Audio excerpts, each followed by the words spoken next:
वृंदावन जब गए और वृंदावन जब पहुंचे तो देखा यमुना के किनारे बहुत लोग बैठे थे। बहुत लोग बैठे थे। नारद जी गए तो देखा कि बहुत सारे पास में गए तो बहुत सारी स्त्रियों को देखा।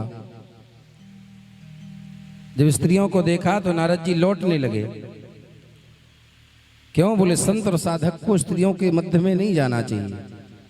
जब नारद जी लौटे तो पीछे से एक स्त्री ने बुलाया, बाबा ठहरो। कि भो भो साधु क्षणम तिष्ठ मपि चिंता अपि नाशय। महात्मन ठहरो ठहरो। नारद जी ने पलट के देखा, देवी कौन हो और क्यों बुला रही हो? तो देवी बोली, महाराज मैं भक्ति हूं और मेरी जो दोनों गोदी में हैं ये मेरे पुत्र ज्ञान और वैराग्य हैं। नारद जी बोले, पागल हो गई हो? तुम तो जवान हो और दोनों पुत्र वृद्ध हैं। ये कैसे संभव है कि माँ जवान हो बेटे वृद्ध हो जाएं? तो भक्ति कहती है, महाराज मैं द्रविड़ देश में जन्म लिया है कि उत्पन्ना द्रविड़ेशाहम वृद्धिम कर्णाटके गता। द्रविड़ देश में मेरा जन्म हुआ, कर्नाटक में मैं बड़ी हुई, महाराष्ट्र में मेरी पूजा हुई और जब मैं गुजरात पहुंची तो वृद्ध हो गई पुत्रों के साथ। तो नारद जी बोले, जब गुजरात में वृद्ध हो गई थी तो तुम जवान कैसे हो गई? तो भक्ति कहती है, महाराज कि वृंदावनात् संयोगात्। ये तो वृंदावन की महिमा है। जैसी मैं वृंदावन आई मैं जवान हो गई। तो नारद जी बोले, तुम जवान कैसे हो गई? एक महात्मा बोले, जो वृंदावन की भूमि है ना, ये भक्ति की भूमि है। अयोध्या वैराग की भूमि है और काशी ज्ञान की भूमि है। और जो यहाँ की जो भूमि होगी वो वहीं तो बलिष्ठ होगा। हमारे वृंदावन में ज्ञानी नहीं है, वैरागी नहीं है, लेकिन राधा नाम की भक्ति से वो तो पोत सभी है। प्रातःकाल आंख खुलते ही बोलते, भैया राधे। कोई हो या ना हो लेकिन राधे राधे शुरू हो जाता है। रिक्शे में घंटी नहीं होती, लोग को मार्ग देना होता है तो हॉर्न नहीं बजाते, जोर से चिल्ला, भैया राधे।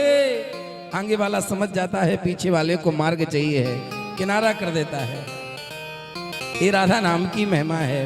एक बार जयपुर की रानी प्यारी जी दर्शन करने आई और मेहत रानी झाड़ू लगा रही थी।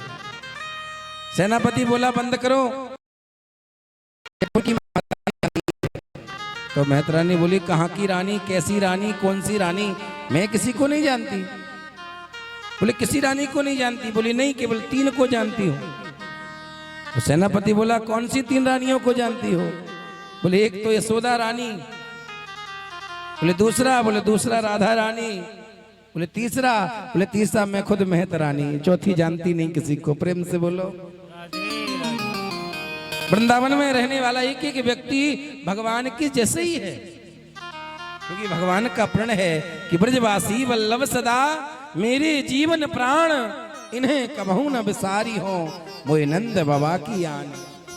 इसलिए भगवान को ब्रजवासी कैसे भी हो, और ब्रजवासी तो टेढ़े मेढ़े होते ही हैं। ब्रजवासी जब बोले ना तो हमें लगेगा बहुत बुरा बोल रहे हैं, लेकिन बोलते बहुत मीठा है, क्योंकि ब्रजवासी प्रिय है। क्योंकि ब्रजवासी भगवान की भक्ति प्रगाढ़ है वृंदावन में। एक दिल्ली का सेठ मिठाई लेने आया, ब्रजवासी मिठाई वाले क्या, तो देखा कि मिठाइयों पे बहुत। सेठ बोला, क्या बेचते हो? देखो कितनी मक्खियां, इतनी गंदी मिठाई बेचते हो।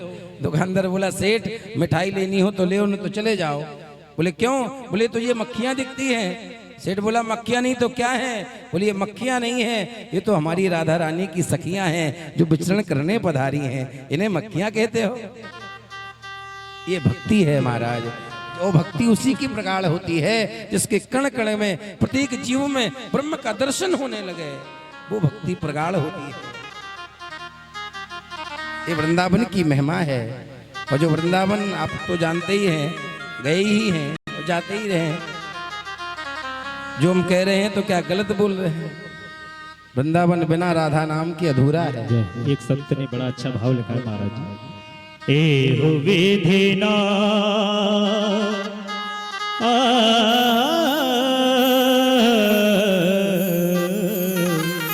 एहो विधिना तो पे अचरा पसार मांगो जन्म जन्म दीजो माया ही ब्रज बसीबो एहो विधिना तो पे अचरा पसार मांगो जन्म जन्म दीजो। ब्रज में बस के क्या करना चाहते हैं वो? करूं श्री बांके बिहारी के दर्शन और यमुना किनारे पड़ो रहूं बरसन। करूं श्री यमुना जी के दर्शन यमुना किनारे पड़ो रहूं बरसन। हो वृंदावन की कुंज गलिन में वृंदावन की कुंज गलिन में टीड़ी मेड़ी गैलन कसवो एहो विधिना तो पे अचरा पसार मांगो जन्म जन्म दीजो मोहि ब्रज बसी। ब्रज की महिमा ही अद्वितीय है। ब्रज का कोई भी भाव जब आप हृदय से श्रवण कर दे हैं तो वृंदावन हृदय में ही उत्पन्न हो जाता है। वृंदावन हृदय में ही उत्पन्न हो जाता है। नारद जी ने जब भक्ति ने कहा कि मैं भक्ति हूं और मेरे दोनों पुत्रों की जर्जर अवस्था दूर कर दो, तो नारद जी ने बहुत प्रयास किया, लेकिन जब जर्जर अवस्था दूर नहीं हुई तो आकाशवाणी हुई, नारद सत्कर्म करो और सत्कर्म तुम्हें कोई संत बतलाएगा। तो नारद जी उठ करके चलने लगे तो भक्ति रोने लगी। जब भक्ति ने रोना प्रारंभ किया तो नारद ने बड़ी अच्छी बात कही है, इसको जीवन में उतारना चाहिए। जब विपत्ति आए तो पड़ोसी के पास जाकर के मत बैठो, दुख आए तो भगवान के पास जाकर के बैठो। नारद जी ने यही कहा भक्ति से कि व्यथा खे दयसो वाले अहो चिंता तुरम कथम श्री कृष्णा चरणाम भोजम दुखम गमेष्यति।